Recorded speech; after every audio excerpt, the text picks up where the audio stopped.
What's up, everybody? Benji Bruce here with the Benji Bruce podcast, and we are going to talk about the pain that you go through when building a business.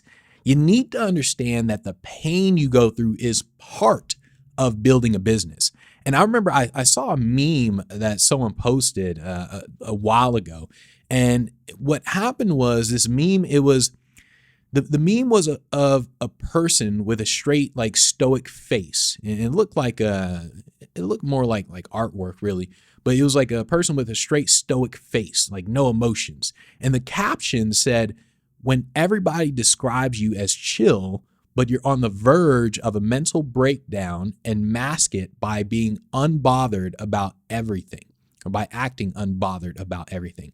And I saw this and I felt sad for the person, because I thought to myself, I'm like, they don't understand that it's a process, that the pain is part of the process.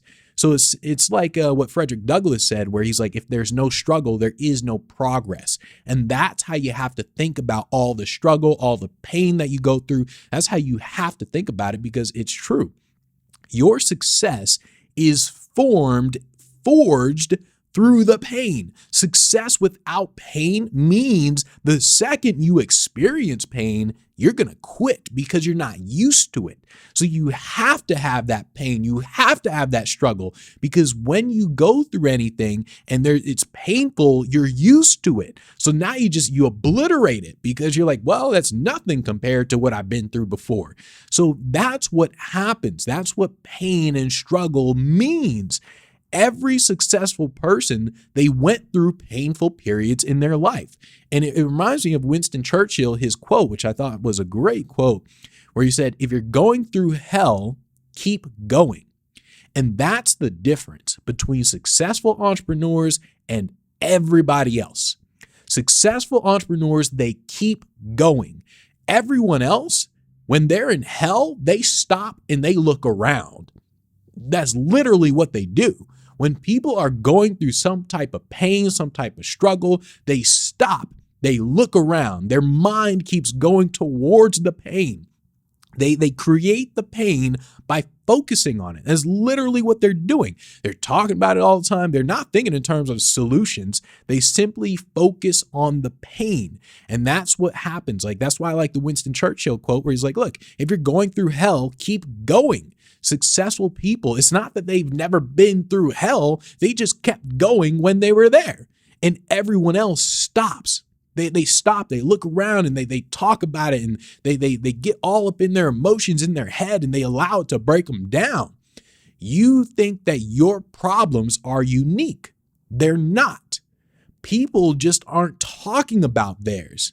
And when people don't talk about their problems, maybe it makes you feel alone, isolated. Your problems are not unique.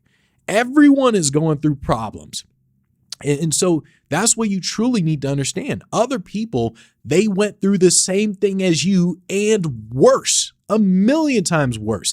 It's just unique to you, but it's not unique. That's what you need to understand. Like, the problems, the struggle, it might be unique to you. You've never been through it, but plenty of other people have. And what's going to happen is when you start understanding this, and when you don't care about these problems coming through because you're not stopping in hell, you keep going through hell, eventually you're going to become numb to it. All the pain, the struggle, the problems, what's going to happen is you've failed so many times that this stuff hasn't worked out so many times. You're just thinking, oh, well. And then you just keep moving. That's literally what happens. That's the point that I've gotten to right now. In the beginning, it was brutal for me, because in the beginning, like, if you don't know my background, I'm like, used to be an entertainer, a mentalist, illusionist. And so I would perform in restaurants. And with restaurants, what really sucked is, like, I was a kid, right? So when I first started doing restaurants, I was 13. And so when I actually started going out to other restaurants to look around to get other ones, I had like one restaurant for like 2 years straight before I just went off to other ones, and I started asking other ones. What would happen is I took a bus to these restaurants, and I would ask all the GMs, and I'd be like, hey, yeah, would you like to bring me in? Blah, blah, blah. I'd had my pitch and all sorts of stuff. A lot of them kept saying, no, we don't have the money. No, we just can't, blah, blah, blah. So I got used to it. Like eventually I'm like, dang, like at first I was pissed off. I'm like, damn it. I went to every restaurant in the Springs. What the hell, man? Nobody's like, at first I was pretty pissed off. But then it's like I just got used to it. And then I started eventually going into the corporate market. I started doing cold emailing. This is like real sales stuff at this point. And this took about a year to get momentum. Like it was at least a year to get momentum. And at first I thought it wasn't working. Like I'm sitting here, I'm cold emailing all the time. And I'm like, what the hell? Like I thought it wasn't working. No matter what I was doing, I tried to change my pitch, everything, it just wasn't working. So I'm pissed off, going through the struggle. And eventually, I figured it out. Eventually I got a gig, boom, turned to another, boom, boom, boom. And so like eventually it worked.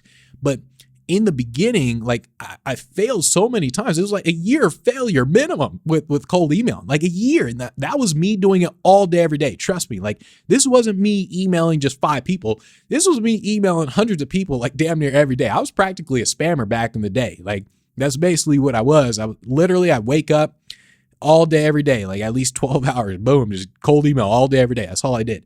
And so it really sucked when it didn't work. And like, it was an insane amount of struggle that I was going through to build this entertainment business. The same thing happened with the online business. I started switching to, eventually I started building the online stuff. Nothing worked, but eventually I got to online business. By the time that happened, I was prepared. Like, oh, this restaurant stuff, the cold emails to get corporate gigs. Oh, I was prepared. So when the online business happened and all this stuff didn't work, I'm just like, oh, yeah, kind of figured. And so that's literally what happened. You become numb to it. Like when you get so many no's, when things fail so many times, you become numb to the failure and you just keep going. That's literally what happened. Whether you got the gossip, the haters, bullies, rumors, it doesn't matter. Like you become numb to it because you're just like, well, I've expected that. Like it's happened before. But if it hasn't happened to you, like let's say the bullying or gossip or haters or whatever, if that hasn't happened to you, then you're not used to it. And what do people do? Now they're in their heads. They're like, oh man, these people are talking about me. Oh man, oh, what the hell? And they're thinking about it all the time. Once again, they stopped in hell. Instead of just keep going through hell, they stopped in hell. And they're like, oh man, these haters, oh man. And so they're thinking about it. They stopped in hell. Whereas when it happens to you, at first, when it happens to you, pretty much everybody stops in hell when it first happens to you. And then as it happens to you more, you're just like, well, okay. And then you just move on. You literally become numb to it. You develop an insane level of confidence to where you're like, well, I don't care.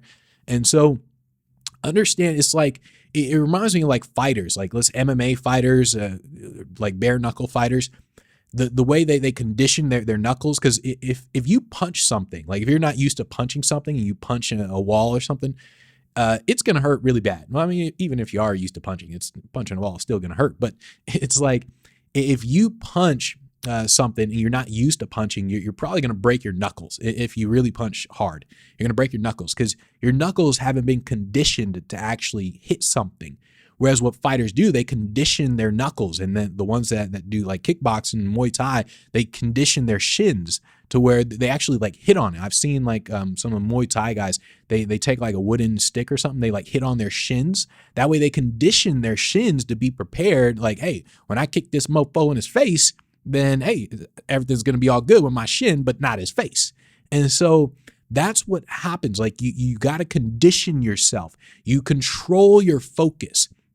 And so it's like once again, like the bullying, let's say the bullying, you're getting bullied. You can't like get bullied, like, or let's say cyberbullying. You can't get cyberbullied if you don't care. You're just like, well, I don't care. Say what you want. It doesn't really matter to me. And so you control your focus. You don't stop in hell. So it's really hard to like get bullied and all that stuff without giving your permission, because once again, you're not stopping in hell. People understand, like people deal with problems very differently. So a lot of people, maybe they deal with problems like with drugs, alcohol, food. They just eat a ton of food to numb the pain. And so people just want to feel different. And so that failure, that pain that you're going through, that struggle, it makes you feel bad. And people say, okay, well, let me do something else to feel different, whether it's drugs, alcohol, whatever it is. So that they have the pain that they're going through, that struggle they're going through and they mask it with something else, the drugs, the food, the alcohol, whatever it is. They mask it with someone else or something else to feel something different. But when you become numb to it, when you essentially do so much, so often, you fail so much, so often, you become numb to it. And now you're just like, well, kind of expected it. Let's just keep going. That's the difference. Successful people keep going. Their problem is solution oriented. So it's kind of like, well, all right, I'm homeless. What can I do about it? That's how successful people think. Whereas most people, they're like, well, I'm homeless. Damn, this sucks. And so it's kind of like it's problem solution oriented, where if you're going through hell, you keep going. You don't stop at the problem. You try to figure out the solution. So understand that the pain is part of the process. The pain is what creates you as an entrepreneur. By the time you've gone through the pain, by the time you've gone through the struggle, you're going to emerge as this insanely confident, insanely great entrepreneur, because nothing phases you anymore. Literally nothing phases you. It doesn't matter how many times you fail. It doesn't matter what happens, the problems that pop up. You don't care. You're like, well, let's just figure out a solution real quick. You get to that point mentally. That's what has to happen. So the pain is part of the process. Keep going, keep pushing, keep moving. The pain and the struggle, it's all part of it. So like Winston Churchill said, if you're going through hell, keep going. And that's it, guys. So thanks for listening to my podcast. Make sure you subscribe and like it and all that sort of jazz. Take care.